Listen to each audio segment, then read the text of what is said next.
Well students, आप लोगों का इलेक्ट्रोकेमिस्ट्री में स्वागत है। आज की क्लास में हम लोग कुछ न्यूमेरिकल्स के बारे में बात करेंगे, खास करके इलेक्ट्रोमोटिव फोर्स के बारे में, और फिर नेक्स्ट इक्वेशन से इलेक्ट्रोड पोटेंशियल कैसे हम लोग ज्ञात कर सकते हैं उसके बारे में बात करेंगे।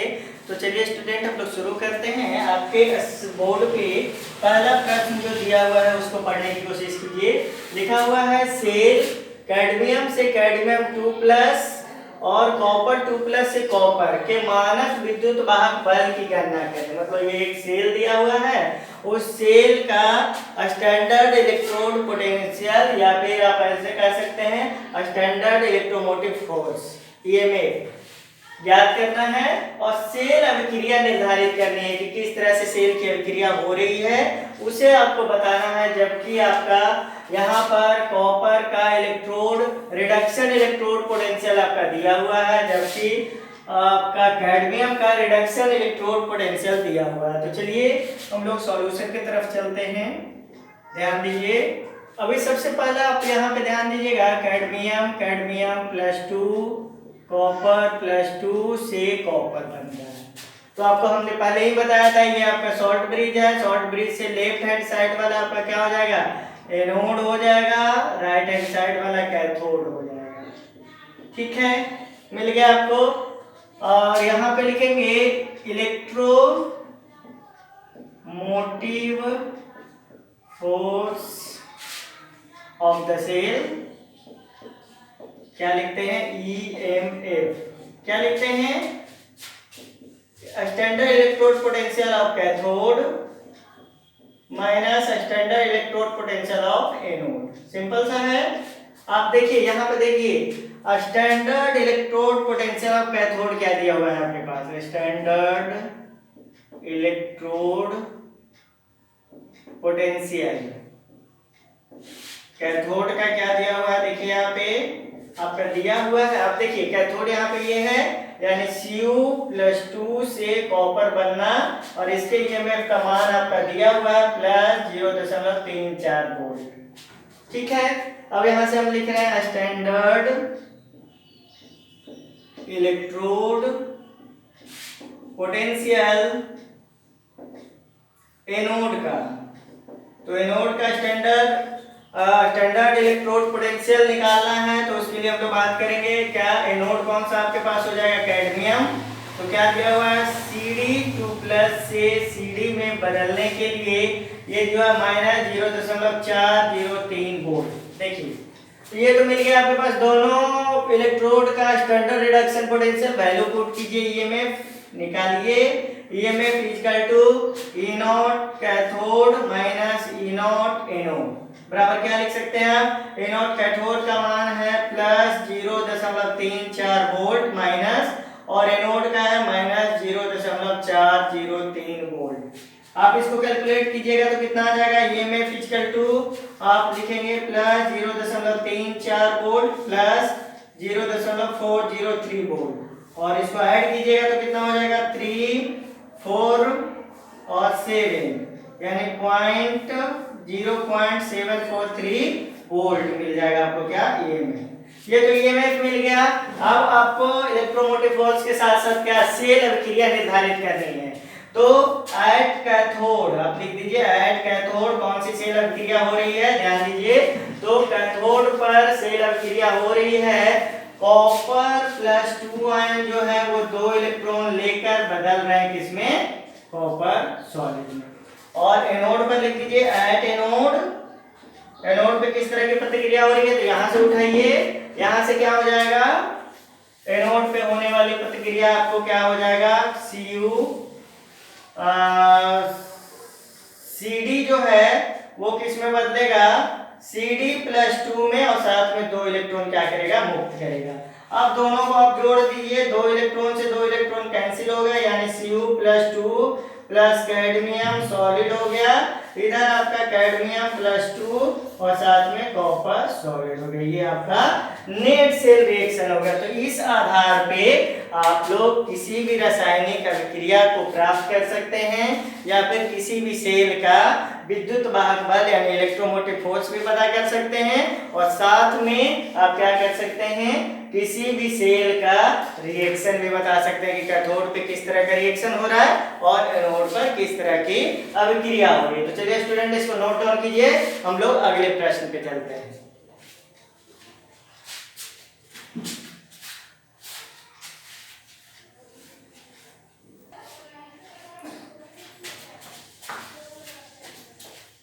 तो चलिए स्टूडेंट्स, आपके पास अगला प्रश्न है, उसको ध्यान से आप देखिए। प्रश्न क्या कह रहा है कि मैग्नीशियम और कॉपर में कौन धातु HCl के साथ अभिक्रिया करके हाइड्रोजन गैस मुक्त कर सकती है और कौन नहीं। यानी कि आप एक रासायनिक अभिक्रिया ले रहे हैं जिसमें आप दो इलेक्ट्रोड के बीच में आप इलेक्ट्रोलाइट के रूप में क्या ले रहे हैं, तो आप HCl ले रहे हैं।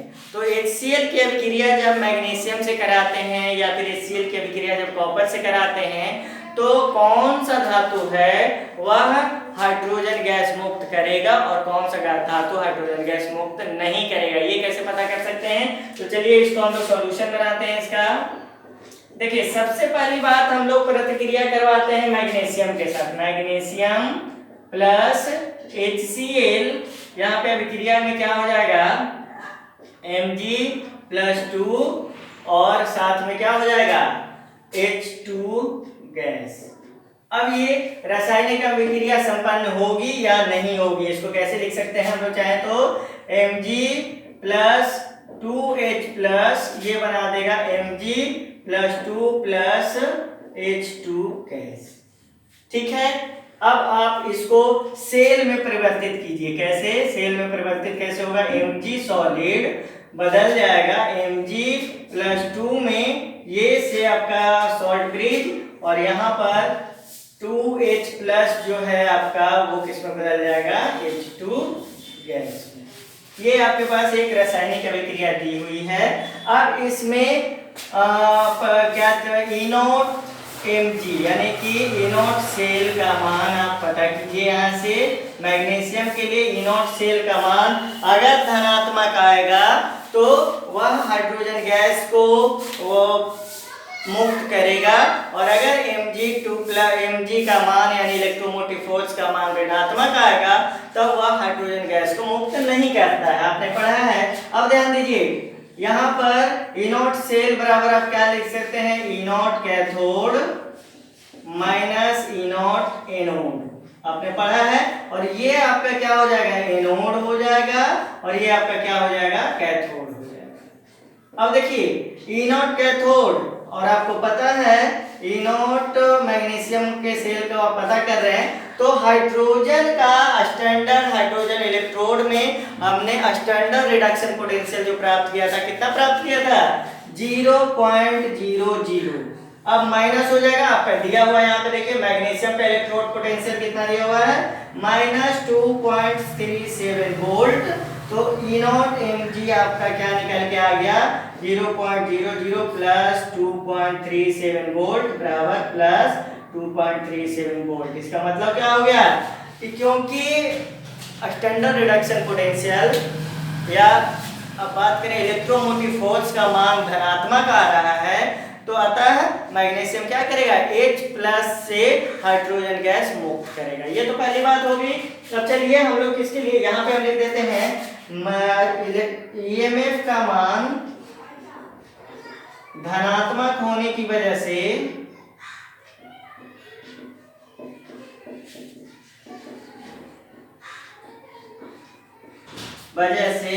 मैग्नीशियम धातु HCl से प्रतिक्रिया कर हाइड्रोजन गैस मुक्त करता है। तो चलिए ये तो बातें हो गई, हाइड्रोजन गैस मुक्त करेगा कि नहीं करेगा उसके बारे में। अब अगला आप कॉपर के लिए ले लीजिए। तो कॉपर क्या हो गया, कॉपर प्लस 2HCl, ये भी बना देगा आपका क्या, Cu+2 प्लस H2 गैस। ये रासायनिक अभिक्रिया हो गई। और आप चाहें तो इसको क्या लिख सकते हैं, Cu+2H+, और यहाँ पे Cu+2 प्लस H2 गैस। ये हो गया। अब इसका सेल अभिक्रिया लिखते हैं, सेल निरूपण। हम लोग देखते हैं कि इसको सेल के माध्यम में कैसे लिख सकते हैं। तो सेल के माध्यम में लिखने के लिए Cu2 प्लस कन्वर्ट कर रहा है, यहाँ पे इक्वल्स कन्वर्ट कर रहा है Cu सॉलिड में, और साथ में यहाँ पर क्या है 2H प्लस इक्वल्स कन्वर्ट कर रहा है किसमें, H2 गैस में। क्या ये संपन्न होगा या नहीं होगा, उसी को तो पता करना है। तो चलिए आगे हम लोग पता करते हैं। E नॉट सेल बराबर क्या लिखते हैं, E naught cathode minus E not anode. चलिए, और ये आपके पास क्या हो गया, ये हो गया एनोड और ये आपको प्राप्त हो गया कैथोड। चलिए, तो अब E नॉट देखिए, कैथोड का मान तो ऑलरेडी आपको पता है, हाइड्रोजन का रिडक्शन पोटेंशियल 0.00 होगा माइनस, अब कॉपर का रिडक्शन पोटेंशियल प्लस में है, तो प्लस कितना हो जाएगा, प्लस 0.34 वोल्ट। अब देखिए E नॉट सेल का मान जो आपका निकल के आया वो कितना निकल के आया आपका, प्लस 0.34, प्लस माइनस माइनस हो जाएगा, तो क्या आ गया माइनस 0.34 वोल्ट। और यह दर्शाता है कि कॉपर कभी भी HCl से प्रतिक्रिया कर हाइड्रोजन गैस मुक्त नहीं करता है। तो हम लोग यहाँ पे लिखेंगे कि EMF का मान ऋणात्मक हमें यह दर्शाता है कि कॉपर कभी भी HCl से H2 गैस मुक्त नहीं करता है। तो चलिए, इस तरह से E नॉट का मान पता कर आप ये बता सकते हैं कि किसी भी रासायनिक सेल अभिक्रिया में हाइड्रोजन गैस मुक्त हो सकता है या नहीं हो सकता है, या फिर कौन सा रिएक्शन संभव है सेल अभिक्रिया में, वह हम E नॉट का मान यानी इलेक्ट्रोमोटिव फोर्स का मान पता करके पता कर सकते हैं। तो चलिए स्टूडेंट्स, इस क्वेश्चन को आप लोग नोट डाउन करेंगे, इसके आगे हम लोग अगले क्वेश्चन की बात करते हैं।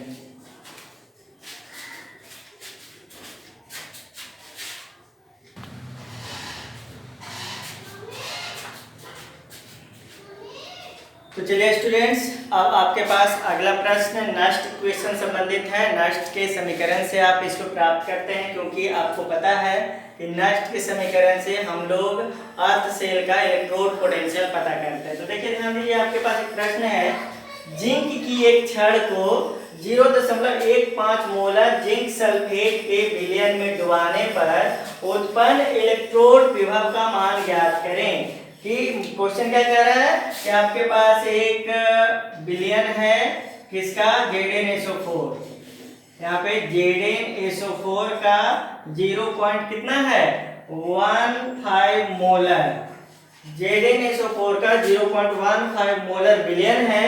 उस विलयन में आपने एक जिंक इलेक्ट्रोड को डुबाया है, तो इसके E नॉट Zn का मान आपको पता करना है, यानी कि electromotive force of the zinc, यानी इस सेल का E नॉट सेल, ऐसा बोलिए E नॉट सेल आपको पता कर लेना है कि ये जो सेल है उसका आपको इलेक्ट्रोड पोटेंशियल कितना होगा वो पता करना है। तो चलिए सॉल्यूशन की तरफ हम लोग बढ़ते हैं। सॉल्यूशन में आपको E नॉट का मान, मतलब ये सेल रिएक्शन दिया हुआ है, क्या दिया हुआ है, E नॉट Zn से Zn+2 बराबर प्लस 0.76 वोल्ट दिया हुआ। और एक बात ध्यान दीजिए, रिएक्शन क्या हो गया, Zn प्लस या फिर Zn से बदल रहा है किसमें, Zn+2 इलेक्ट्रॉन, और इसका मान दिया हुआ है आपके पास E नॉट का मान 0.76 वोल्ट दिया हुआ है। अब ध्यान दीजिए, आपको E सेल आपको पता करना है, और E सेल बराबर क्या होता है, E nought cell minus 0.0591 divide by n और इंटू log k।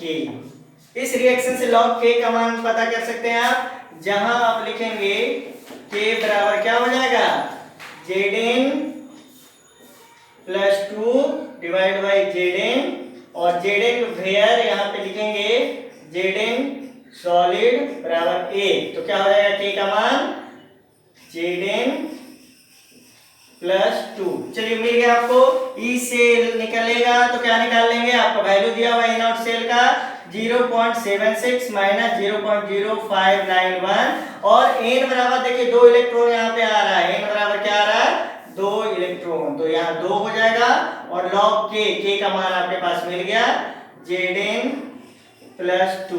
अब ध्यान दीजिए ई सेल बराबर 0.76 माइनस 0.0591 डिवाइड बाई 2 और log Zn का वैल्यू कितना है, कॉन्सेंट्रेशन मिलाइए कितना 0.15 मोलर।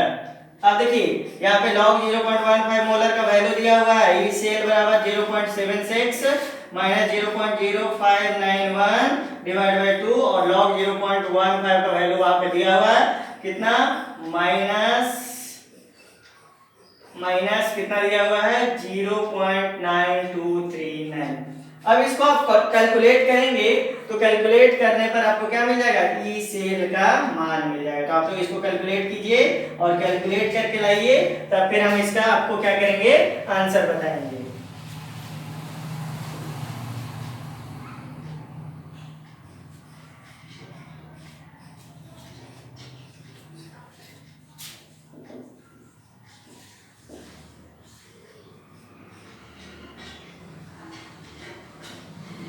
तो देखिए इतना कैलकुलेट कीजिएगा तो इतना का वैल्यू आ जाएगा 0.0273 और टोटल रिजल्ट आपके पास आ जाएगा 0.787 वोल्ट। चलिए तो इस तरह से आप इलेक्ट्रोड पोटेंशियल नस्ट इक्वेशन की मदद से किसी भी सेल का प्राप्त कर सकते हैं। तो चलिए इस क्वेश्चन को नोट डाउन कीजिए, इसके बाद एक और क्वेश्चन हम लोग यहाँ पे बात करते हैं।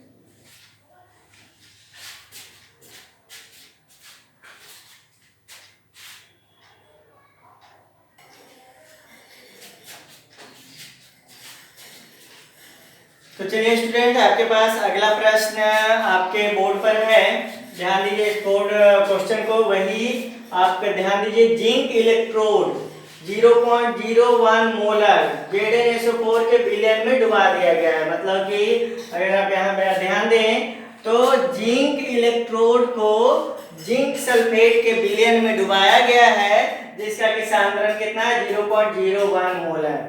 इस अर्ध सेल का विभव 25 डिग्री सेल्सियस पे क्या होगा, यानी तापमान 25 डिग्री सेल्सियस दिया हुआ यानी कि स्टैंडर्ड कंडीशन है, और इस तापमान पे इस अर्ध सेल का आपको इलेक्ट्रोड पोटेंशियल पता करना है, यानी कि इलेक्ट्रोड विभव पता करना है, जबकि स्टैंडर्ड इलेक्ट्रोड पोटेंशियल का मान आपका दिया हुआ है। तो चलिए हम लोग शुरू करते हैं।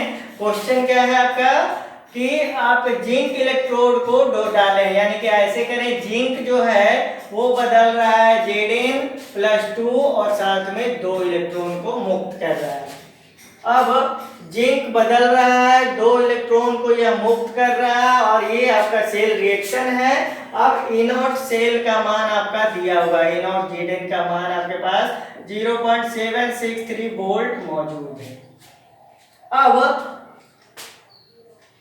अकॉर्डिंग टू नस्ट इक्वेशन, यानी यहाँ पे आप लिखेंगे नस्ट इक्वेशन के आधार पर, नस्ट इक्वेशन के आधार पे क्या लिख सकते हैं, E cell electrode potential of the cell कैसे पता करेंगे, तो E not cell minus 0.0591 divide by n log k। अब देखिए इस रिएक्शन से हम लोग log k का मान निकालें तो log k, या फिर log अभी नहीं लिखिए, सिर्फ सेल कांस्टेंट k का मान यहाँ से निकालिए। तो यहाँ से हम लोग निकालेंगे सेल कांस्टेंट k बराबर क्या लिख सकते हैं हम लोग, Zn+2 डिवाइड बाई क्या लिख देंगे Zn, और सॉलिड वेयर हम लोग यहाँ पे क्या लिखेंगे Zn सॉलिड इक्वल टू 1। तो क्या हो गया, k बराबर आपको मिल जाएगा Zn+2 का कॉन्सेंट्रेशन। चलिए इस वैल्यू पे आप पुट कीजिए तो क्या लिख सकते हैं, ई सेल बराबर ई नॉट सेल माइनस 0.0591 और n का वैल्यू क्या हो जाएगा, n बराबर 2 इलेक्ट्रॉन का ट्रांसफर है तो 2 और यहाँ पे इनटू log Zn प्लस 2। अब Zn का कॉन्सेंट्रेशन यहाँ रखते हैं तो ई सेल बराबर ए नॉट सेल का वैल्यू रख दीजिए। ए नॉट सेल का वैल्यू आपका यहाँ पे दिया हुआ है कितना, ए नॉट सेल का वैल्यू आपका दिया हुआ है 0.763 volt minus 0.0591 divide by 2 into log 0.01 molar. और यहाँ पे क्या लिख सकते हैं, ई सेल बराबर 0.763 volt minus 0.0591 divide by 2 into log 10 to power minus 2। 0.01 को क्या लिख देंगे 10 टू पावर माइनस 2। और यहाँ से क्या लिख सकते हैं, ई सेल बराबर 0.763 वोल्ट माइनस 0.0591 बटा 2 और लॉग 10 टू पावर माइनस 2 को इंटू क्या लिख सकते हैं हम लोग लॉग 2। तो ये वैल्यू आपके पास निकल के आ गया, यानी कि 10 टू पावर माइनस 2 का यहाँ पे लॉग से चला जाएगा तो 2 इधर आ जाएगा, तो इसका मतलब क्या लिख सकते हैं हम लोग यहाँ पे इंटू 2। अब ये जो वैल्यू आया इसको कैलकुलेट कर दीजिए। ई सेल बराबर कितना हो जाएगा 0.763 वोल्ट माइनस, इसको कैलकुलेट कीजिए, 2 से 2 कैंसिल हो जाएगा और यहाँ पे क्या आ जाएगा आपका, यहाँ पर 1 मिनट 2 से 2 कैंसिल हो जाएगा और माइनस 1 मिनट माइनस 2 है और माइनस 2 होने की वजह से क्या मिल जाएगा आपको प्लस 0.0591, इससे ये कैंसिल आउट हो गया।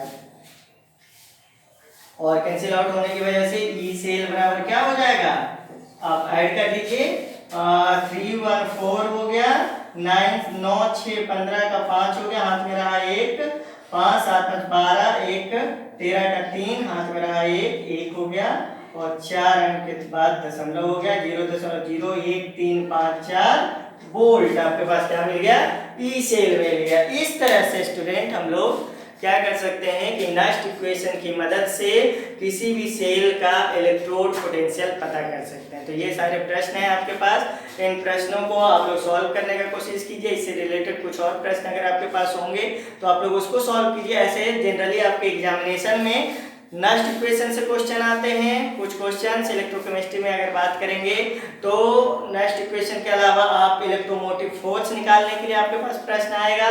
इलेक्ट्रोमोटिव फोर्स के अलावा आप जब वहाँ पे मोलर कंडक्टेंस या क्लोरॉस लॉ ये सब जो आप लोगों ने पढ़ा है उन सबों से संबंधित कुछ न कुछ प्रश्न आपसे पूछे जाएंगे। तो स्टूडेंट आप लोग इसको नोट डाउन कीजिएगा। और हम लोग यहाँ पर नेक्स्ट इक्वेशन से संबंधित कुछ प्रश्नों को देखा है हम लोगों ने।